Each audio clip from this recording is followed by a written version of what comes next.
welcome back to Who Are You? Welcome back to Who Are You? podcast. So I'm your host today. My name is Me.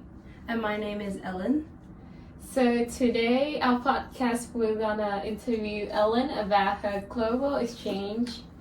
Yes. Yeah. So for those who don't know, at the beginning of this year, I actually went on a global exchange to South Korea. So we partnered up with AIESEC in Korea and the AIESEC in Korea with a Korea university. And basically, it was a 6-week program, and with most OGV programs, you kind of have a direct goal or aim focused on the Sustainable Development Goals of the UN. And what I did was quality education. So in my program, I actually went to Korea to help kids understand a little bit more about gender equality, because in South Korea that's actually a bit of a problem where females do a lot of like the conventional or traditional duties of like staying at home, being at work at home sort of thing, full-time mom, while males actually dominate the industries. So yeah, that was sort of like to teach younger children in English as well, because I don't speak Korean, to also further enhance their English skills while we're at it, to basically support that goal and aim. Okay. So like, are those like, is it many programs you're gonna have a choice like to choose each of them, or like it's just the Korean exchange program? Like, why did I go to Korea? Actually, there was many like countries I could have chosen from. AIESEC has like a long list of countries that you can choose from, because they have AIESEC globally, so they will do exchange with you. Turkey is one of them. I think Greece was one of them. I don't remember the others, but there's a long list. I chose Korea because I've always been interested in Korean culture, and one fun fact is that on this program there's a cross-cultural exchange. So we go out learning about cultural exchange. The people in AIESEC in Korea, they will take us around in Korea and actually do a little bit of a cultural studies thing. And what I did, we went to like the palace. We didn't exactly go into the palace, but we went around the palace, and they introduced us to some Korean food. We made like Korean handcraft stuff. Yeah, it was really like nice. It was a really nice experience. And yeah, we went to a cafe, we like chatted, and because of that we made like good friends. But there is also like I've forgotten what it's called, like a global exchange festival during that time, because there are many people from different countries who are brought into AIESEC Korea, right? Yeah. We did like a little bit of a global exchange day where we kind of showcased what was significant about our countries. So for me, I taught them how to eat Vegemite. Some people liked it actually, genuinely, because the right way to eat it is to like toasted bread and butter. Yeah. Some people didn't like it, and we did a bit of like showcasing. We danced around, sang around, showed our cultures from where we are from, and that was a really nice like celebration of all these cultures. Oh, yeah. I get it. So like you guys from different parts of the world and just gather in Korea. Yeah, because we're all volunteers, but we all met through AIESEC in Korea, that program. So yeah, it was really nice. I made a lot of like global friends. Wow. So like, do you have a most memorable experience there? Ooh, memorable experience. There's so many memorable experiences. So the cultural exchange part was very memorable, because it was like, I really like being social, right? Yeah. And it was a really nice atmosphere, and there was so many people who were so open to these cultures, and I felt almost empowered by that, because to represent Australia is a big pride, and also to meet other people from other cultures who are so willing to learn about my culture and Korean culture as well. So that was really memorable. I think the most I got from this experience was my friends. Like, I think I made a lot of like good friends from across the world, and that was the idea of that is like crazy. Yeah, absolutely. Mm. Like, I never imagined having a friend in Greece or Korea or anything. Yeah. But like, do you guys still keep in contact from today? Yeah, because we have each other's like Instagram and all that stuff. We still talk like from now and then. We kind of update each other on what's going on within our lives. And you know, they're the type of friends that I would go visit if I ever visited their country. So I made some friends from Hong Kong as well, and since my dad's from Hong Kong as well. Sometimes I might go back. And before I didn't have any friends in Hong Kong, but now because of this program, I do have a lot of you know, friends from Hong Kong. So I'm like kind of excited to go back. Yeah, you feel like more connected with Hong Kong. Yeah, exactly. So like, I don't like imagine how a day starts for you guys during the exchange. Oh yeah, so okay, with each university, they have a specific program, and it's different between the universities. So some of my exchange friends, because they're from like maybe Seoul University or the other one. I don't remember, I forgot. Which other university. There were like 3 universities there. And basically my program especially was very carefree. Theirs was a bit more packed. So it's really based on luck. Whether you're being put into one that's like very like intense or very chill. Mine was super chill. So then I had a lot of freedom to like go around in Korea. To me, it was basically like a holiday, but with a purpose. You know, on the side I can help kids, and but I actually mainly enjoyed Korea with my friends to sort of like you know, do whatever we want. So in like on the days that we did work though, we'd wake up in the morning, go to the school that we were like helping out. And then we'd have like sessions, like it's always like normal school, back into primary school. Yeah, and basically they would have like an hour or 2 hour study sessions where each volunteer participant would teach an aspect about gender equality. So for me, I think it was about the stereotypes and norms. So that was the part that I talked about. I made a presentation and slides, and during that time where I taught the students about these topics, you have to really think about the educational part of it. You are the teacher in that class, so you kind of have to create questions, make it fun, explain it in simple English so that they understand.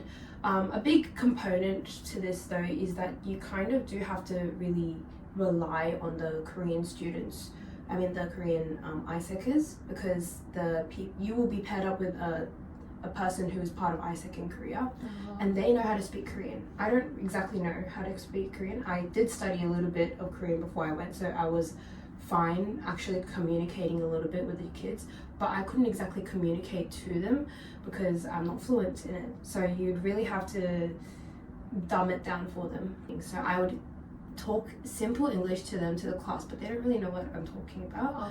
So then my Korean partner had to translate it in Korean, and that's something that is a bit of a hurdle, like a bit of the challenge to actually fulfill. But in most countries where English is taught as a compulsory, it's easier. And so after I did my class teaching, the AIESEC in Korea people and the other volunteers would go out to have a bonding, and it'd usually be food. So every day we'd have like different types of food, and then this was all funded, like the food and all that, so we didn't have to go out of pocket to like actually go out and eat with them.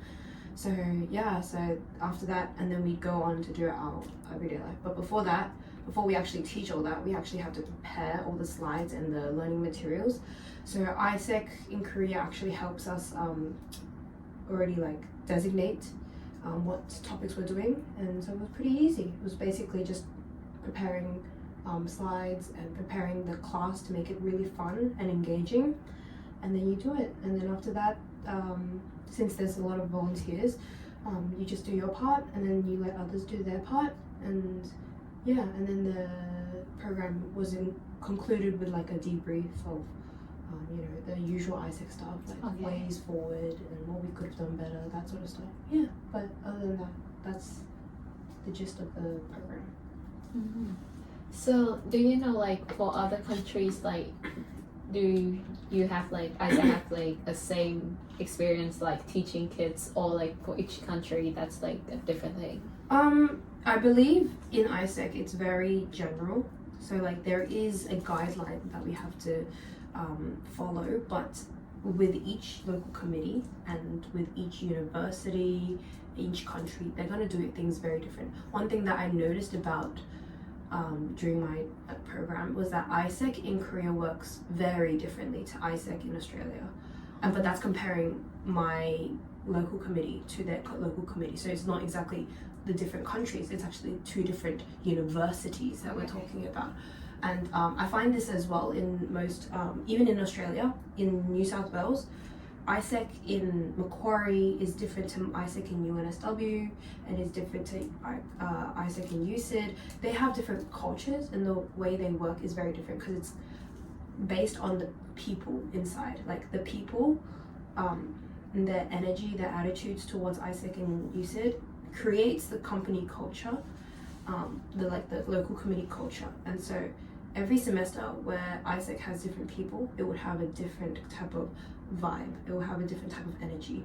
So AIESEC is constantly changing and is continuously different between other local committees.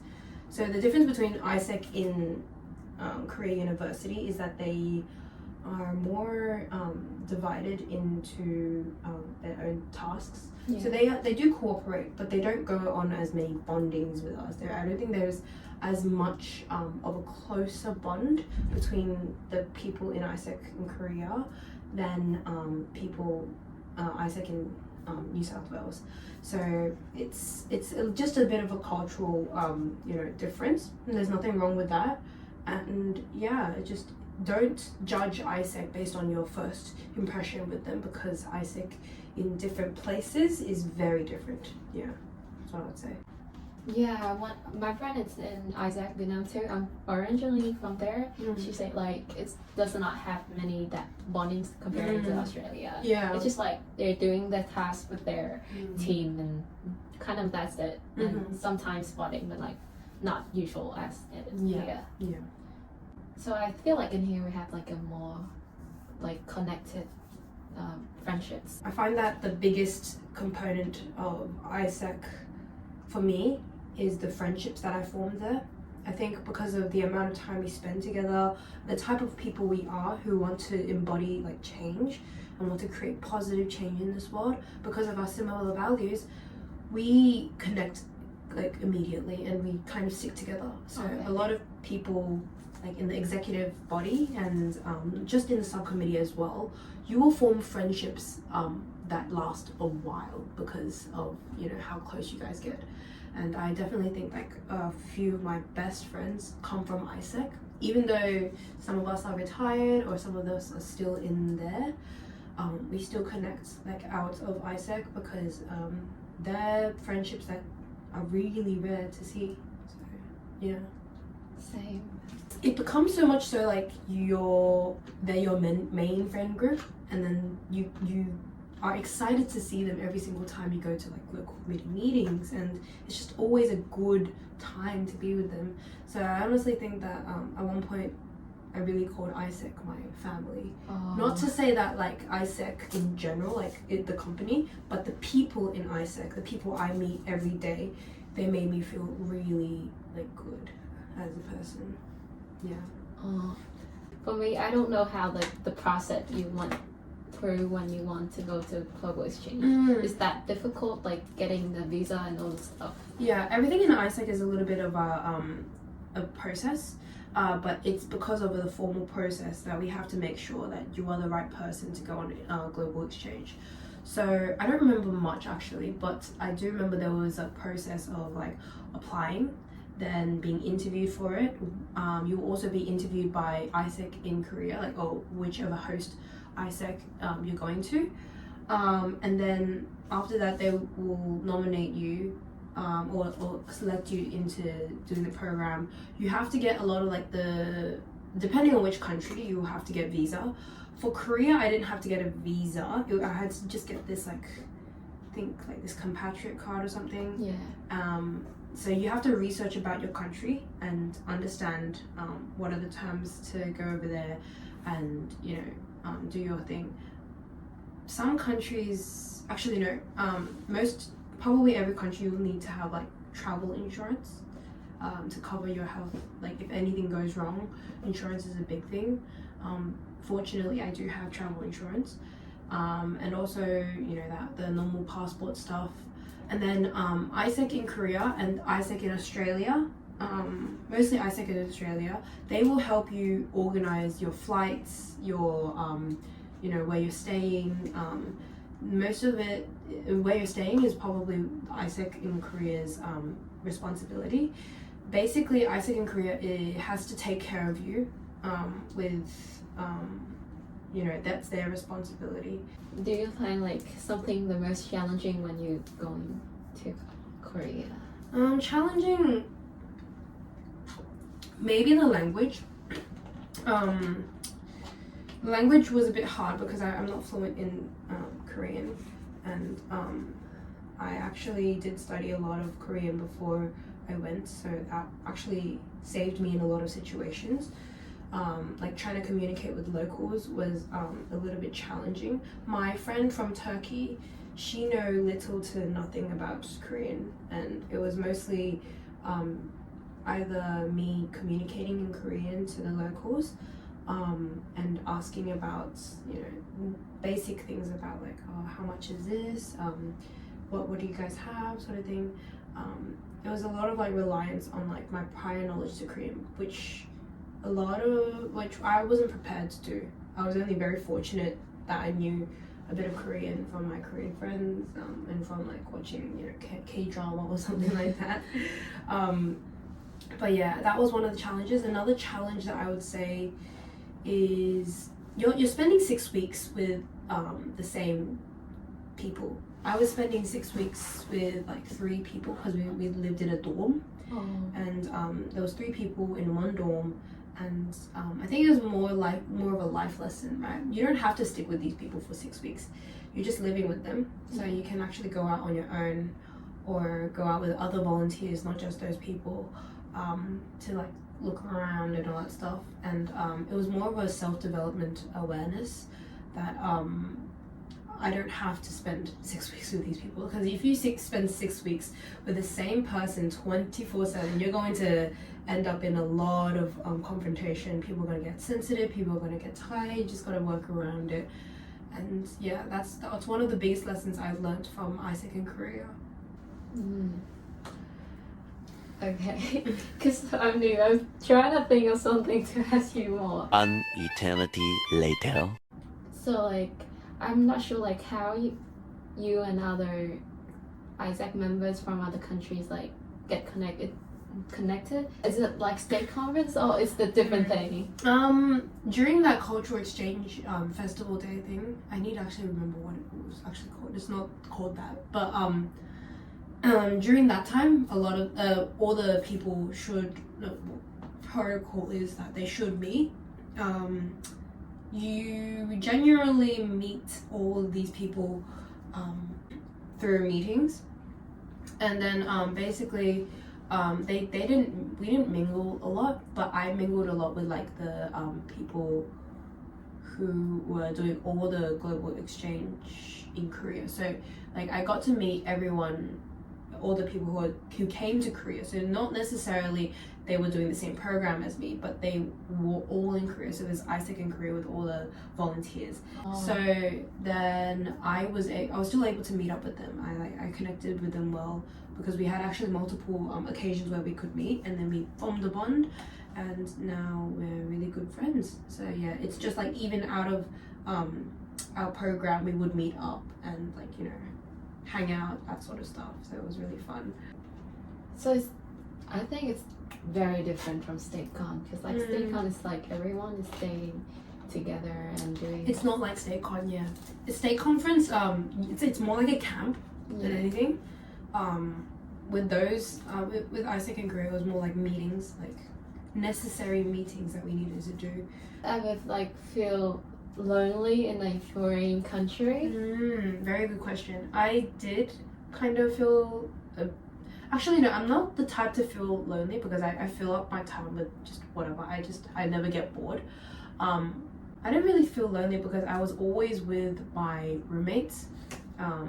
Almost 24/7 we were together, so I didn't exactly feel lonely, but it's just that we did need to have some time away from each other as well because humans can't stay with a person like 24/7 at all times. You will go crazy, right? So it wasn't so much of I was alone, because even if you can't go out with your roommates, right, if say they have a prior arrangement or they have a meeting and you can't really go out with them, you can always like reach out to the people who are in other programs, like who are still in Korea, right, and who are in other programs that you've met, and just be like, oh, let's hang out. There's like 20 other volunteers that you can hang out with. Of course, you can just go out and like see Korea. I'm actually fine with being alone as well. I would go on self dates. Some people don't like that, and that's completely fine. But yeah, as I said, this may not be your experience because AIESEC in other countries is completely different. So I don't know how they run their programs. It might be more inclusive, it might be more people, it might be less people, you don't know, and that will really form your experience. So there's a lot of contributing factors as to whether this OGV program is really for you. If you're really like, if you really like a certain way of lifestyle and living, then I don't exactly think this would be the best for you, because you would have a hard time sort of accepting the different culture, accepting to be in a different environment, and that's completely fine too. I know one of the volunteers actually went straight back home as soon as they landed in Korea, because they were like, this is too different, I can't take it, and that's fine. Like you can go back home and you can like cancel. That's okay. I mean, it's not for everyone. I wouldn't say it's for everyone, but you know, it's for people who want to learn about different cultures and put themselves into a place where they can grow. Yeah. So did you guys have any conflicts? Because you guys from different countries, you guys must have like different perspective. Yeah, I was actually talking to my friend about my Turkish friend about like, because we visited a war memorial, and there was a bit of a you know, there are like countries have history with each other, right? Yeah. We try not to provoke that because it's in the past, and yes, we kind of do acknowledge that things did happen, but it is no reason to say who is right, who is wrong. We just need to live harmoniously and respect each other. I think respect is one of the most important things that I value. But in this program, respecting differences in each culture and from each country, regardless of what their country is so important. It's like, it's crucial, because if you cannot accept another country for what, you know, they are, then how are we going to reach the level of like peace in this world when you're always going to be like upset about another country? So yeah, back to the story of me, my Turkish friend, and me going to the war memorial. We were talking about the Ottoman Empire, and then we just talked about our differences. She was very adamant that like the Turkish had nothing to do with it, and I was like, oh, that's not what I was taught, because in different countries history is kind of taught a little bit differently. Yeah. There's always bias, so I refrained from that topic, and she also refrained from that topic, because we cannot deny our differences. We cannot deny that we have been taught a certain way that is different from each country, and we just got to respect that. there's nothing you can do about it except to accept that, oh, okay, they have a different perspective. That's okay. And I also think like if there's a war, we like as an individual, we have nothing to do with it. We're all good people. Yeah, We're all good basically. people. It's just that, you know, things can turn ugly, and I try to refrain from like escalating the situation. Yeah. Do you have like any tips for anyone who like want to go on exchange? Be open to it. Be open to a lot of things, because you're going to a foreign environment where you don't know much, and you kind of have to weave your way through. Problem solving is a thing. You know, you'll run into a few problems which you may not expect, and you can use your resources. You can ask for help from AIESEC in Korea. Whichever AIESEC you're going to, they're there to help you.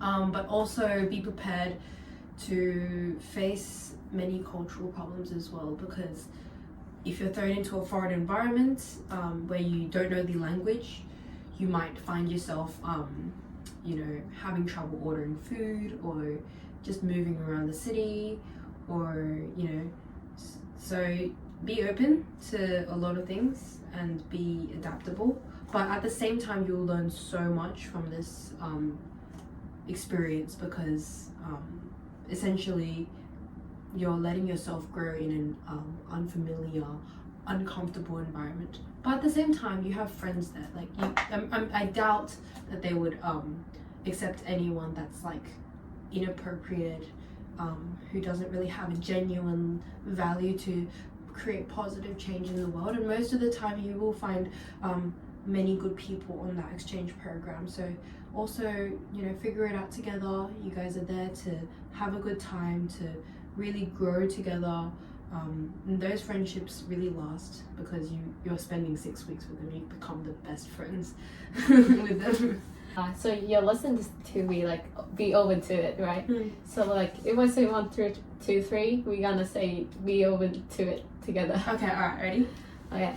1, 2, 3. Be open to it. So this was me. This was Ellen. And goodbye. Goodbye.